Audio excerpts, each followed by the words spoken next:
샬롬, 주님의 이름으로 사랑하고 축복합니다.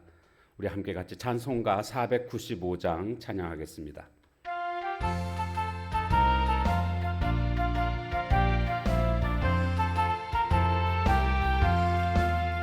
익은 곡식 거둘 자가 없는 이때에 누가 가서 거둘까? 내가 어찌 게을러서 앉아 있을까? 어서 가져와 밭으로 보내주소서, 보내주소서. 제단 숯불 내 입술에 대니 어찌 주저할까? 주여 나를 보내주소서. 주가 두루 다니시며 일꾼 부르나 따르는 자 적도다. 보라 주의 사랑하는 익은 곡식을 어서 거두러 가자. 보내주소서, 보내주소서. 제단 숯불 내 입술에 대니 어찌 주저할까? 주여 나를 보내주소서. 아멘. 우리가 함께 나눌 말씀 본문은 요한계시록 11장 1절에서 14절까지 말씀입니다. 또 내게 지팡이 같은 갈대를 주며 말하기를 일어나서 하나님의 성전과 제단과 그 안에서 경배하는 자들을 측량하되 성전 바깥 마당은 측량하지 말고 그냥 두라. 이것은 이방인에게 주었은즉 그들이 거룩한 성을 42달 동안 짓밟으리라. 내가 나의 두 증인에게 권세를 주리니 그들이 굵은 베옷을 입고 1260일을 예언하리라. 그들은 이 땅에 주 앞에 서 있는 두 감람나무와 두 촛대니 만일 누구든지 그들을 해하고자 하면 그들의 입에서 불이 나와서 그들의 원수를 삼켜버릴 것이요 누구든지 그들을 해하고자 하면 반드시 그와 같이 죽임을 당하리라. 그들이 권능을 가지고 하늘을 닫아 그 예언을 하는 날 동안 비가 오지 못하게 하고 또 권능을 가지고 물을 피로 변하게 하고 아무 때든지 원하는 대로 여러 가지 재앙으로 땅을 치리로다. 그들이 그 증인을 마칠 때에 무적행으로부터 올라오는 짐승이 그들과 더불어 전쟁을 일으켜 그들을 이기고 그들을 죽일 터인즉 그들의 시체가 큰 성길에 있으리니 그 성은 영적으로 하면 소돔이라고도 하고 애굽이라고도 하니 곧 그들의 주께서 십자가에 못 박히신 곳이라. 백성들과 족속과 방언과 나라 중에서 사람들이 그 시체를 사흘 반 동안을 보며 무덤에 장사하지 못하게 하리로다. 이 두 선지자가 땅에 사는 자들을 괴롭게 한 고로 땅에 사는 자들이 그들의 죽음을 즐거워하고 기뻐하여 서로 예물을 보내리라 하더라. 3일 반 후에 하나님께로부터 생기가 그들 속에 들어가매 그들이 발로 일어서니 구경하는 자들이 크게 두려워하더라. 하늘로부터 큰 음성이 있어 이리로 올라오라 함을 그들이 듣고 구름을 타고 하늘로 올라가니 그들의 원수들도 구경하더라. 그때 큰 지진이 나서 성 10분의 1이 무너지고 지진에 죽은 사람이 7천이라. 그 남은 자들이 두려워하여 영광을 하늘의 하나님께 돌리더라. 둘째 화는 지나갔으나 보라 셋째 화가 속히 이르는도다. 아멘.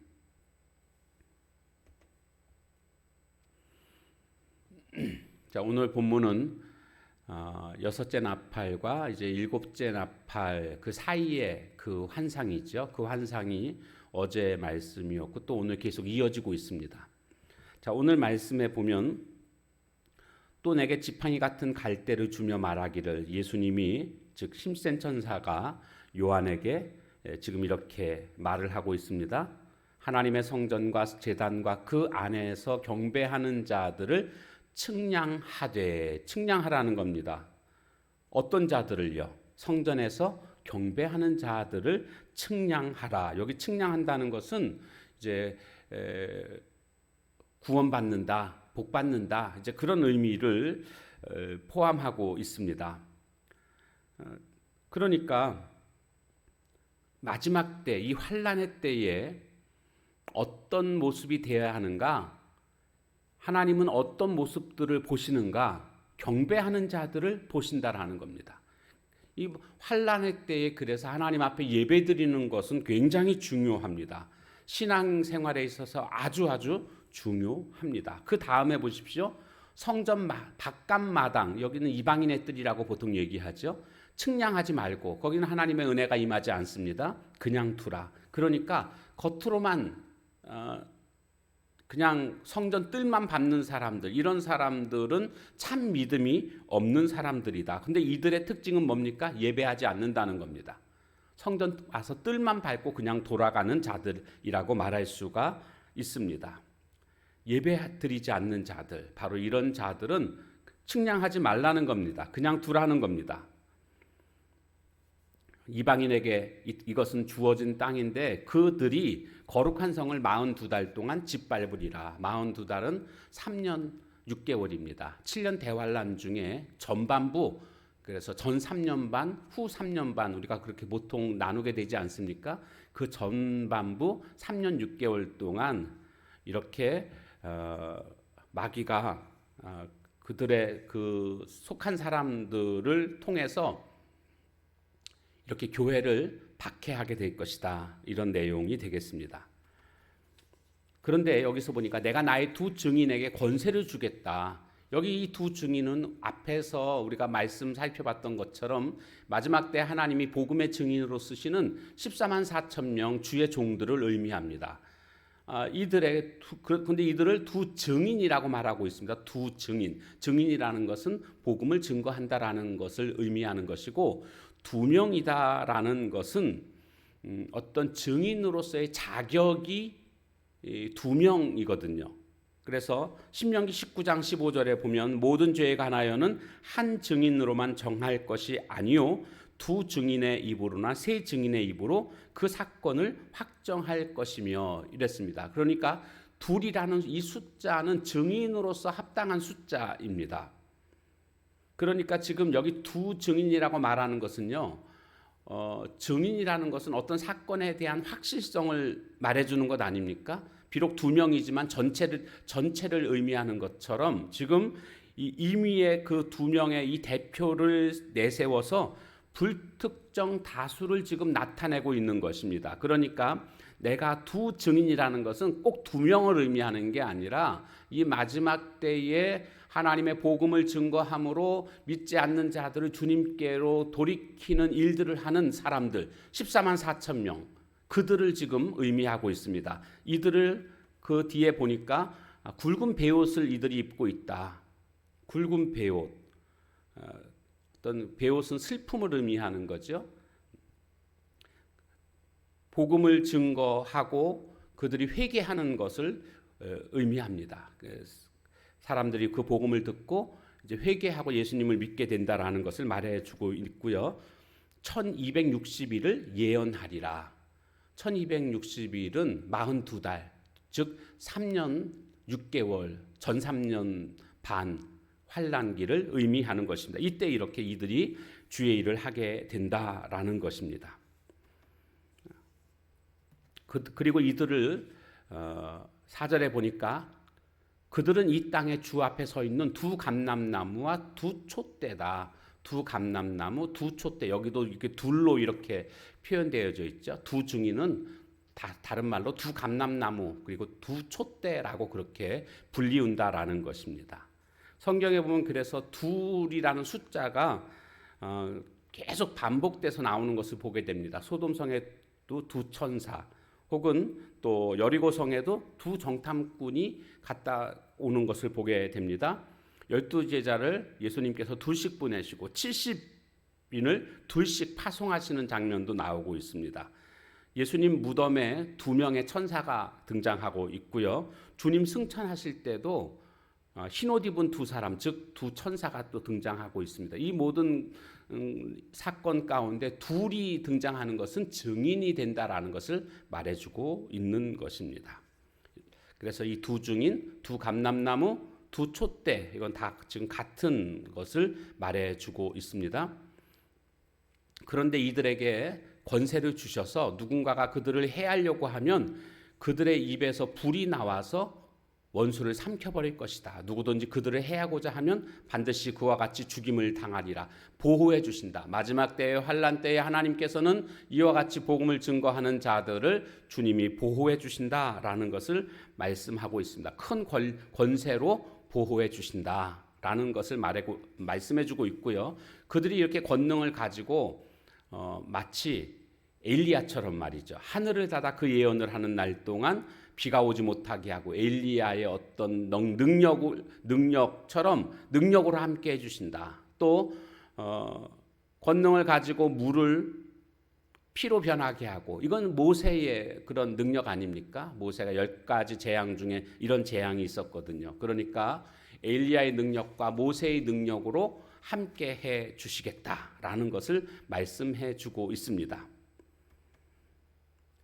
그들이 그 증언을 마칠 때에, 즉 이 두 증인이 이 복음 증거하는 일을 거의 이제 마치는 그때가 됐을 때에, 그때는 언제냐면 전 3년 반이 끝나고 이제 후 3년 반이 시작되는 그 중간입니다. 이때에 무적행으로부터 올라오는 짐승, 마귀의 세력이겠죠. 그들과 더불어 전쟁을 일으켜 그들을 죽이고 두 증인을 죽입니다. 순교당한다는 것입니다. 그들의 시체가 큰 성길에 있으리니, 그러니까 이 무적행으로부터 나온 이 마귀의 세력이 이 증인들을 결국 죽이게 됩니다. 그러니까 두 증인의 입장에서는 순교를 당하게 되는 것인데, 어떻게 죽게 되면 진 것처럼 느껴지죠. 그러나 예수님의 십자가가 패배가 아닌 승리를 상징하고 있는 것처럼 이 두 증인도 순교당한 것이, 이 순교자의 죽음이라는 것은 패배를 의미하는 것이 아니라 승리를 뜻하고 있는 것입니다. 왜냐하면 그 뒤에 보면 이 시체가 이제 그냥 시체로 끝나는 것이 아닙니다. 다시 11절에 보면 3일 반 후에 하나님께로부터 생기가 그들 속에 들어가매 그들이 발로 일어서니 구경하는 자들이 크게 두려워하더라. 그러니까 부활하게 된다라는 것입니다. 하나님의 생기가 들어감으로 부활하게 된다. 그러니까 이들의 이 순교는 패배가 아닌 결국 승리다라는 것을 우리에게 말씀해 주고 있습니다.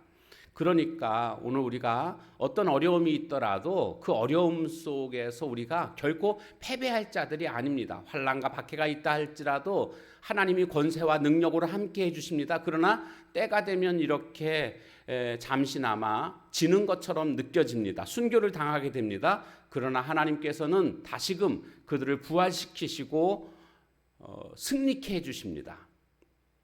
그렇기 때문에 어떤 환난이 있다 할지라도 궁극적인 승리를 우리는 바라볼 수 있어야 합니다. 그리고 인내해야 됩니다. 궁극적으로 우리는 승리하게끔 되어 있습니다. 하늘로부터 큰 음성이 있으면서 이리로 올라와라. 그래서 그들이 듣고 구름을 타고 하늘로 올라가게 됩니다. 성경에 보면 그런 말씀이 있죠. 천사장의 소리와 하나님의 나팔 소리와 함께 죽은 자들이 먼저 일어서고 산자들은 그 이후에 일어서게 되는 그런 휴거에 관한 그런 말씀이 나오고 있지 않습니까? 그런 현상을 지금 우리가 이 말씀을 통해서 우리가 생각해 볼 수가 있습니다. 그때에 큰 지진이 나서 성 3분의 1이 무너지고 지진에 죽은 사람이 7,000명이 된다라는 겁니다. 그리고 그 남은 자들이 두려워하여, 그 남은 자들은 누구겠습니까? 믿지 않는 자는, 복음을 듣고도 돌이키지 않은 자들, 자신들이 승리했다라고 여겼는데 지금 자신들이 죽였던 그들이 부활하는 이 상황 속에서 그들은 두려움 가운데 떨게 됩니다. 그리고 뒤늦게나마 영광을 하나님께 돌리게 된다라는 것은, 이것은 뭐 그들이 회개해서 영광을 하나님께 돌리는 게 아니고요, 어떤 그들의 두려움을 지금 이렇게 표현하고 있는 겁니다. 그들의 두려움으로 인하여 하나님께 영광을 돌리게 된다. 둘째 화는 지나갔으나 보라 셋째 화가 속히 이르는도다. 그래서 이제 마지막 일곱째 나팔이 이제 그 나팔을 불게 되는 것이 이제 다음에 나오게 되죠. 그러니까 우리 재앙을 쭉 생각해 보면 일곱 번째 인을 떼는 순간 일곱 천사가 일곱 나팔을 부는 재앙이 지금 이렇게 임하게 되는 것을 볼 수가 있습니다. 일곱 인은 곧 일곱 나팔 재앙이죠. 그런데 일곱 나팔 재앙은요, 마지막 일곱 나팔을 또 부는 그때에 일곱 대접 재앙이 또 나타납니다. 이게 마지막 재앙이거든요. 그러니까 이것이 이렇게 되는 거죠. 이쪽에서 일곱 인, 그 다음에 마지막 일곱 번째 인이 일곱 나팔 재앙, 일곱 가지 나팔 재앙. 그런데 그 마지막 나팔 재앙은 또 일곱 대접 재앙, 이렇게 우리가 정리를 하면 되겠습니다. 마지막 때에 우리는 반드시 승리하게 될 것입니다. 재앙이 있지만, 어려움이 있지만, 환난 속에서 승리할 것을 바라보며 믿음으로 그렇게 인내할 줄 아는, 그리고 무엇보다도 중요한 것은 예배하는 자들이 되어야 함을 다시 한번 깨닫고, 어려울 때 더욱더 하나님 앞에 예배로 승리하는 하나님의 거룩한 종들 다 되시길 주님의 이름으로 축복합니다. 기도하겠습니다. 하나님, 오늘 이 마지막 때에 있을 이런 모습들을 우리가 살펴보면서 우리가 해야 할 일은 바로 하나님 앞에 예배하는 자로 승리해야 함을 깨닫게 됩니다. 성전 안에 들어와 예배하는 자들을 측량하신다고 하셨사오니 우리가 예배로 승리하는 삶을 살게 하시고, 이 환난으로 말미암아 때로는 이렇게 순교를 당하겠지만 순교를 당하는 것이 패배가 아니라 다시 부활로 말미암아 승리케 됨을 기억하고, 환난 속에서 늘 환난을 잘 견디어내고 인내하는 궁극적인 승리를 바라볼 수 있는 저희들 되게 하옵소서. 예수님의 이름으로 감사하며 간절히 기도하옵나이다. 아멘. 주신 말씀 기억하며 기도하고 각자의 기도 제목 놓고 기도하는 시간을 갖도록 하겠습니다.